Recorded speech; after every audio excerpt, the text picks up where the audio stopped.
Hello again. So I'm in Khmelnitsky. I took the train from Khmelnitsky to Khmelnitsky. I took the bicycle in the train. It is allowed. It takes up quite a bit of space, but in a sleeping birch. I'll show you a video of that later. I already made a short video.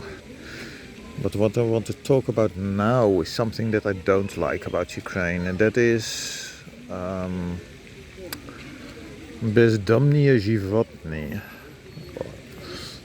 or homeless animals. So dogs, cats. With dogs it's worse because dogs need people.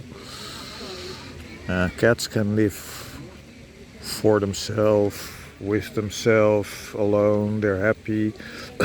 They really need you only for food. But dogs want company and they want someone, a master as it were. People in a way do that too, because they want leaders. It's very interesting to see already in school that you get to vote for someone who is the class leader for something, and think, who the hell wants to do that? It only costs you work. I never understood that. And I didn't understand why to vote for anyone, because I didn't know anyone of these guys. Guys, sometimes girls. In any case, back to the homeless animals. So there was a dog here that made me think back to it. It was limping, and a couple, I think, a man and a woman, were staying close to it, and the woman went ahead with their own dog and the man stayed with the other dog. And I think it was not his dog, but I'm a tourist, I can't do anything. I mean, I don't have the connections, the phone numbers ready to go. But you see that more, homeless animals, homeless dogs. There was one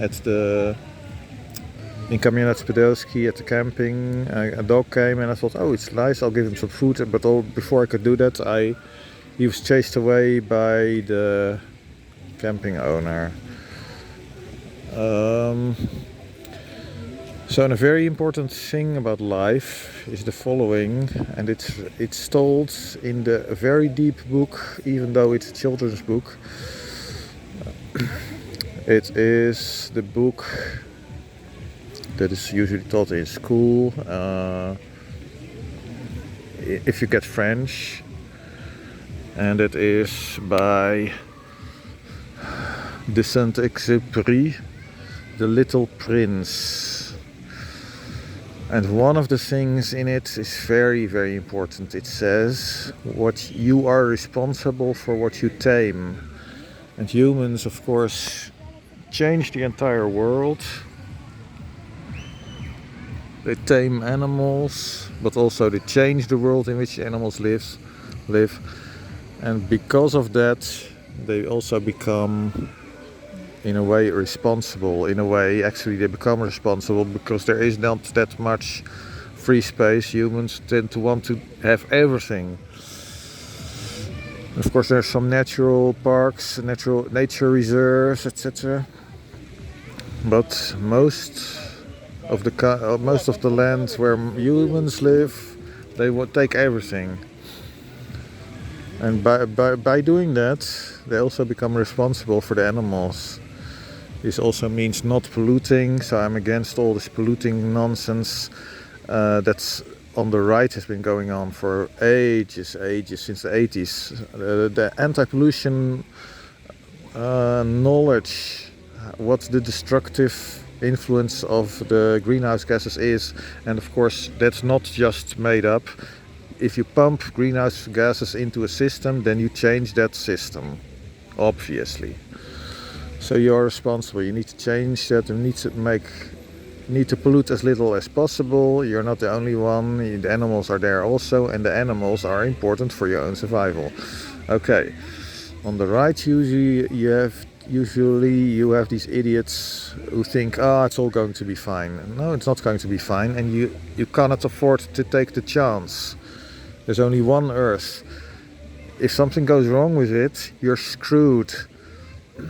You can't say, well, okay, I'll take the chance. Take the chance and then what? You can't, you shouldn't, it's stupid. Of course, that's also why I like bicycles, and they're a good form of transport, costs almost no energy unless you need to go uphill. And that's a bit of a problem in Chernivtsi, which I did not like at all. Khmelnitsky is also a bit like that, although less bad. It has also more interesting sides. But yeah, that was what I wanted to talk about. I was thinking about Antoine de St.Exupery's saying, of what you tame, you become responsible for. It's true. It's very important in everything in life to think about that. If you influence someone else's life, you also become in a way responsible. Not just about animals, it's about people. Alright, I'm not into being a moralist. This is just about doing in life what makes sense. So, in Ukraine, you sometimes, or I need to, put on blindfolds and say, yeah, I can't do anything about this, about animals, for example, because I'm a tourist, as yet. I don't have all the connections, I don't know who to call, I don't speak Ukrainian, only Russian, and that's looked bad upon more and more, of course. So, yeah, it's somewhat problematic. Oh yeah, by the way, when the last time I was in Khmelnitsky, I was in a park. I don't think it was this one, perhaps another section of this park, because this is a huge park. And there was a boy who came to sit next to me. He was talking to me, and I found out that they really do not understand Russian. I had to use a translator on the tablet. So they're only taught Ukrainian for, it's probably going on for almost 30 years since the dissolution of the Soviet Union. And it also showed me that what's written in travel guides is not true, namely that in the west of Ukraine people don't want to talk to us if we talk Russian. No, some do. I experienced it myself. I know for sure that some woman, for example, in a bus station, I think in Ternopil, she pretended not to understand me about which day I wanted to go by the bus, and it was just today, so at that time, today. So I saw a calendar on the wall, and there it had the months in, probably it was Ukrainian in any case, and the other was Russian or English. So I could then see what the month was in Ukrainian, say that, and then suddenly she understood me. Yes, she understood me all right the first time. This was an older woman. Some people pretend, but a lot of people do not properly understand when you speak Russian.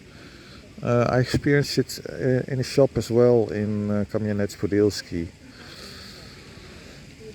And yeah, that's an interesting point. The travel guides assume, from what people claim, who live in Ukraine but who are Russian speaking, they don't want to talk. No, they don't want to understand what we're talking. They don't like to talk in Russian. We should not talk in Russian. That's what they're trying to force us. No, it's not that way. It's that really a lot of people speak it poorly and understand it not so well. So you need to change your pronunciation a little, and then they understand it, for example.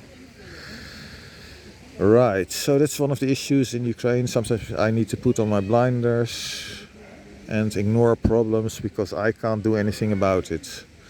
And you would not see these things in the Netherlands, or almost not. Whereas in Ukraine you see it quite a bit more. Not often, I would say, but quite a bit more. Okay, that's it for now. Bye.